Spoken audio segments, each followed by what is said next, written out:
네, 시장의 6,000포인트를 돌파한 오늘 현대차 그룹주 또 기아가 강력한 상승 흐름을 보이고 있는데요.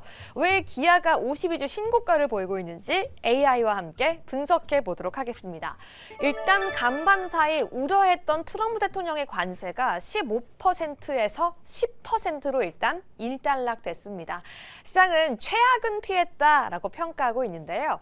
이와 더불어서 오늘 현대차 그룹이 새만금에 10조 원이나 투자하겠다고 밝혔습니다. 이 새만금에는 엔비디아의 AI 칩이 탑재된 데이터 공장이 들어서게 되는데요. 여기서 데이터 센터로 끝나는 것이 아니라 로봇 사업까지 함께 진행하게 됩니다. 다음 주에는 현대차 그룹이 모베드라는 이 차기 로봇 플랫폼을 공개하게 되는데요. 모베드라는 이름이 조금 낯설긴 한데 어떤 내용인지 함께 살펴보도록 하겠습니다. 이 모베드라는 녀석의 정체를 알고 나면 굉장히 흥미로운데요. 일단 첫 번째 핵심은 바퀴에 있습니다. 보통 우리가 자동차를 타고 가거나 피지컬 로봇이 걸어간다면 울퉁불퉁 또 경사진 길에서는 몸이 흔들릴 수밖에 없는데요. 이 모베드 같은 경우에는 엑센트릭 휠이라는 걸 장착해 있습니다. 결국 4개의 바퀴가 알아서 경사나 각도를 조절할 수 있는 건데요. 그래서 계단이나 경사진 곳을 가더라도 완벽하게 수평을 유지하면서 얼음 위를 미끄러지는 것처럼 안정적인 움직임을 보여줄 수 있습니다. 그래서 정밀 부품이나 액체, 심지어 환자를 이송하는데도 무리가 없을 거라고 하는데요. 이건 단순히 모베드 이동형 로봇에만 적용되는 것이 아니라 향후에는 완전 자율주행, 고속 자율주행까지도 함께 적용될 수 있을 것으로 기대감을 끌고 있습니다. 특히 기아의 핵심 전략이 이 모베드와 일맥상통하는데요. 기아 같은 경우에는 지금 목적 기반 차량이라는 새로운 시장의 사활을 걷고 있습니다. 환자 이송용 차량, 배달용 차량, 캠핑용 차량, 또 사무실이 될 수도 있는 차량으로 만들겠다라는 건데요. 결국 이러한 미래의 가장 작은 시작이자 모델이 바로 모베드로 시작하겠다라고 시작은 기대감을 갖고 있습니다. 이제 AI는 모니터에만 존재하고 있지 않습니다. 새만금에 투자하는 데이터 센터에서는 모베드에게 명령을 내리고 실제 모베드는 기아 또 현대차 그룹에 있는 모든 공장에 배치되어서 사람 대신 24시간 일을 할 수 있는 로봇이 될 것 같은데요.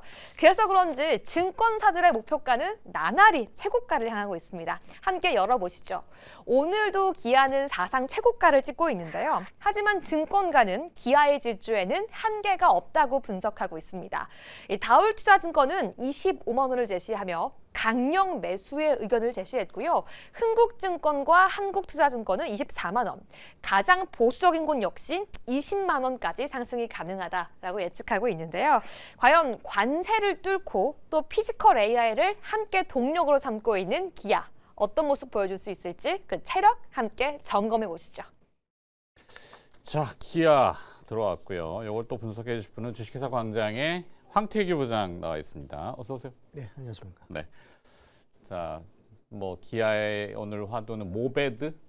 앞서 이제 김유정 아나운서가 브리핑을 해줬는데 뭐 생소한 건 아니고 이게 그 자동 주차 시스템이 한때 이슈가 됐을 때 뭐 큰 대형 마트라든지 그래서 그 밑에 차를 이렇게 약간 들어 올려서 와 왔다 갔다 하는 거. 그다음에 이제 아마존의 물류 센터에 보면은 이렇게 막 왔다 갔다 하는 거 수직으로. 네. 약간 그런 거 같긴 한데 맞는지 모르겠습니다. 피지컬 AI로 이제 이름 붙여졌는데 뭐 대단한 혁신인가요? 일단 제가 보기에는 그래요. 뭐 이제 모멘텀 관점에서 봤을 때 과연 예전에 이제 내연기관차가 발전을 했을 때 전기차로 오고 이 전기차는 곧 자율주행차로 가고 자율주행차는 곧 로봇을 겸한 자율주행차가 완성품이 될 것이다라고 보는 거죠. 자, 그렇기 때문에 일단은 지금 뭐 피지컬 AI 쪽으로 있어서 모멘텀에 대한 부분이 작용한다는 것은 산업 구조죠. 그러니까 현대차 그룹, 그러니까 기아를 포함한 현대차 그룹 내에서 완성체 업체를 넘어가서 이제는 성장성 산업으로 다변화가 되는 시점이 이제 만들어지고 있다라고 보는 것이 맞고 그렇기 때문에 이제 현대차 같은 경우도 최근에 이제 로봇 관련 이슈로 있어서 오른 것이 맞습니다. 물론 기아 역시도 형 동생이기 때문에 같이 이제 상승하는 건 맞는데 단순한 테마에 대한 관점이라기보다는 일단은 기아 측으로 봤을 때는 저평가 구간에 대한 해소 그리고 실적 회복에 대한 기대감이 적절하게 결합된 흐름이 현재 만들어지고 있다라고 보는 것이 현재에 대한 해석이다 이렇게 좀 볼 수 있겠습니다. 일단 완성차 쪽으로만 봤을 때 업황을 먼저 좀 말씀을 드리자면 글로벌 완성차는 이제 EV 단독에 대한 그런 성장보다는 하이브리드에 대한 부분들이 수요에 대한 강세로 당사 역시도 이제 지난 4분기죠. 2025년 4분기에 친환경차 하이브리드 판매에 대한 증가가 이제 공시가 된 바가 있고요. 그리고 영업이익률이 약 8%. 그리고 2026년 올해 가이던스 8.3% 제시로 올해에도 매출이 122조 원대 그리고 영업이익 10조 원대로 현재 보고 있는 시점입니다. 자 그렇기 때문에 이렇게 이제 실적적인 부분도 백그라운드에서 받쳐주고 모멘텀까지 성장 산업으로 붙은 경우에 대한 케이스다라고 보는 건데 여기에 있어서 이제 조금 더 깊이 있게 보자면 일단은 기아 같은 경우는 미국의 현대차의 조지아 공장에서 올해 중반부터 하이브리드에 대한 생산이 계획이 좀 되어 있습니다. 자 그렇기 때문에 해당 공장에서 생산했을 시에 약 40% 정도로 이제 생산을 할 수밖에 없고 그럼에 있어서 이제 현지화 생산이 강점으로 좀 작용이 될 수 있다 이렇게 보면 됩니다.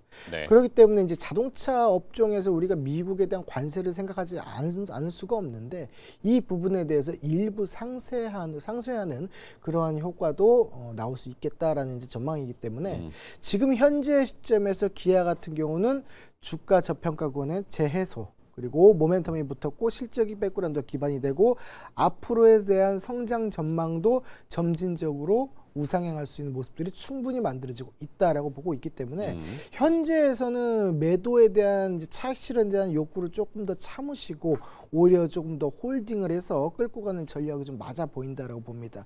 뭐 물론 신규 매수자 입장에서는 현재 오늘 같은 경우 급등이 좀 나왔기 때문에 진입하는데 당장에 대한 진입은 조금 힘들 수가 있겠지만 어찌됐든 제가 보기에는 기술적인 관점에 있어서는 눌린 구간이 좀 형성이 좀 됐을 때 적극적인 매수도 충분히 고려해야 되는 그런 구간이 아닌가 이렇게 보고 있습니다.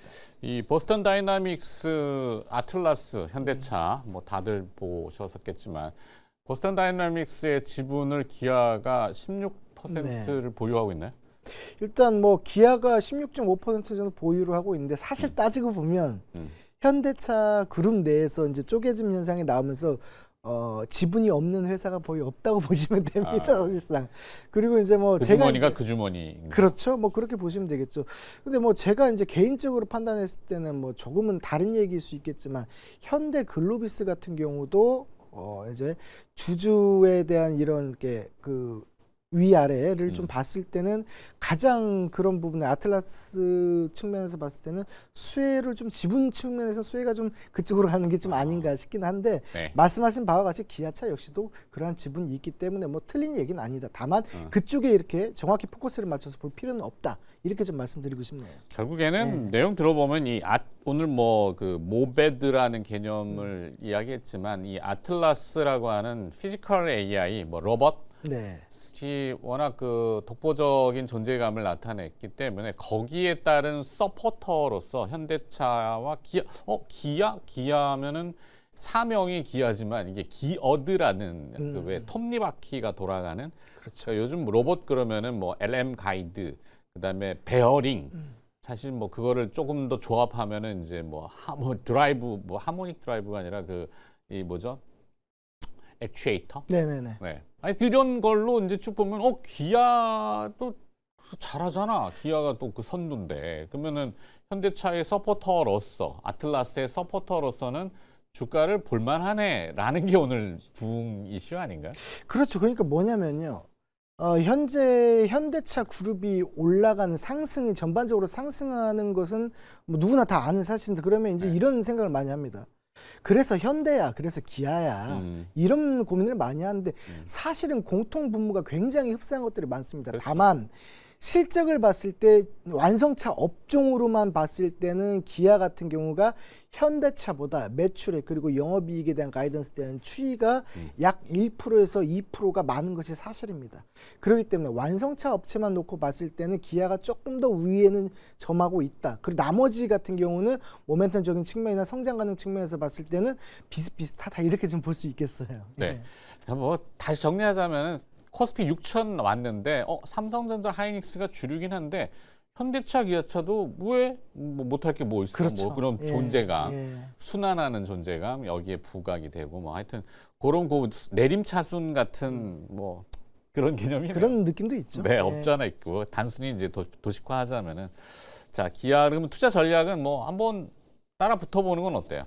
일부 저는 분할 매수 관점에서는 분할로. 현재 시점에서도 충분히 공략이 좀 가능하다라고 볼 수 있습니다. 일단은 그 단기적인 흐름에서 내려오는 그런 추세에 대한 부분들을 다시 위로 걷어 올리는 모습들이 나왔기 때문에 오늘의 그 거래량과 오늘의 그 캔들로 봤을 때는 상당히 매력적으로 급소 구간이 좀 형성이 되고 있다 이렇게 좀 볼 수 있겠습니다. 네. 자, 다음 기업은 또 주가는 15%나 오늘 또 급등하고 있는 현대오토웨버. 요즘은 뭐 조 단위의 그 대형주들 주가가 50만 원이네요. 액면가는 500원이네요, 여긴 또. 삼성전자를 이제 20만 원, 뭐 하이닉스는 100만 원 이렇게 하겠는데 삼성전자도 환산 주가라는 거 항상 늘 네. 말씀드리지만 액면가 5천 원으로 환산하면 주가가 지금 1,000만 원이거든요, 한 주에. 물론 네이버는 그렇게 치면 한 주에 1,200만 원인가요? 뭐 이렇게 될 거예요. 네네네. 하여튼 근데 그걸 액면 분할을 쪼개놨기 때문에 자 현대오토웨버는 액면가 500원인데 50만 원입니다. 일단 이거 대단하네요, 단기적으로 뭐 주가 급등이 뭐 사실상 현재 그 코스피 6천 찍으면서 안 올라간 걸 오히려 찾기가 좀 힘든 상황이기도 사실 그렇죠. 하고 아주 소형주나 예. 뭐 이 존재감이 없고 이익을 못 내는 그러니까 코스닥 시장 뭐 정상을 해서 지금 또 그 정리 작업을 많이 서두르고 있잖아요. 네네. 네, 그런 기업 빼놓고는 대부분 주가가 올랐긴 하죠. 그렇죠. 그래서 이제 이유를 들자면 좀 여러 가지가 있는데 조금 전에 말씀드렸던 현대차를 다시 한번 또 리바이벌하는 시점에서 말씀드리면 일단 로봇에 대한 모멘텀으로 그 보스턴 다이내믹스 아틀라스를 들 수가 있겠죠. 당연히 그럴 수밖에 없고 이제 중기적인 관점에서 좀 보자면 일단 실적적인 부분에서 사상 최대 실적 그리고 차량용 소프트웨어에 대한 성장에 대한 기대감이 현재 부각이 되고 있다 이렇게 좀 보시면 되겠습니다. 네. 이것을 이제 포인트로 보고 그렇다면은 실적이 도대체 얼마나 나왔는데를 봤을 때는 이제 작년에 이제 연간 매출의 4조 2천억 가량 그리고 영업이익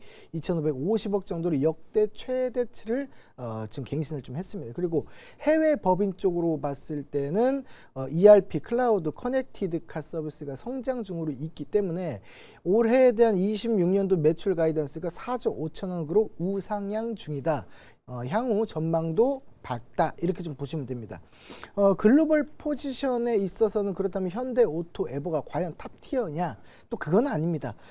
당연히 탑티어라기보다는 현대차 그룹에 있어서 핵심 소프트웨어 그리고 IT 플랫폼 쪽으로 글로벌 커넥티드카 확대에 따른 수혜가 예상된다 정도로 이제 해석하는 것이 맞다 이렇게 좀 보는 것이고 성장성은 높지만 밸류에이션 측면에서는 변동성에 대해서 체크는 하면서 넘어가자 이렇게 좀 안내를 좀 드릴 수가 있겠어요. 그래서 결론은 뭐냐면요. 당사 같은 경우는 IT 서비스라기보다 현대차 그룹의 로봇, AI, 자율주행 이쪽으로 있어서 수혜주로 가치가 재평가되는 흐름이 현재 두각을 나타내고 있고 그렇게 불이 붙어 있는 시점이다라고 보시면 되고요. 그리고 작년 그 연간 기준으로 사상 최대 실적을 기록 후에 해외 법인이 성장세를 가고 있기 때문에 향후의 주가 상승도 속도 면에서는 추격 매수하기에는 약간은 부담이 되지만 기대치는 있다. 이렇게 좀 정리를 좀 해드리고 싶습니다. 그리고 이번에 그 엔비디아에서 GPU가 5만 개 정도 이제 현대그룹에 이제 제공이 되고 현대그룹에서는 치맥 회동 그렇죠. 이제 그에 대한 계획이 사실상은 이제 구체화되지는 않았어요. 아직까지는 그걸 어떻게 쓸 것인가. 하지만 이제 내부적으로 봤을 때는 아무래도 커넥티드카 그리고 소프트웨어 쪽으로 있어서 고도화를 시키는 측면에 있어서 현대오토에버 쪽으로 접목시킬 가능성이 매우 크다 이렇게 좀 봅니다. 그래서 현대오토에버 같은 경우는 저는 이렇게 말씀드릴게요.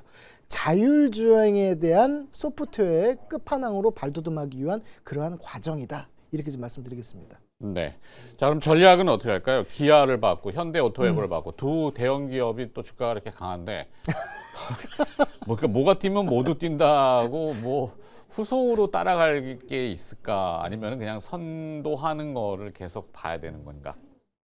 저는 그렇게 생각합니다. 그 관세에 대한 영향에 따라서 그 관세가 몇 퍼센트가 조금 더 추가적으로 오른다라고 했을 때는 움찔하면서 시세가 좀 내려오는 부분들이 있고, 이게 얼마 전에는 또 이제 트럼프 대통령이 대법원 판결을 받고 나서 다시 한번 공시가 됐을 때는 다시 또 움직임이 현재 나오고 있는 중이고, 이러한 부분들을 봤을 때 상쇄시키는 흐름들은 나올 수 있으나 오히려 악재가 나왔을 때, 조정이 나왔을 때 적극적으로 진입하는 것이 역발상 측면에서도 그것이 맞다. 저는 이렇게 봅니다. 알겠습니다.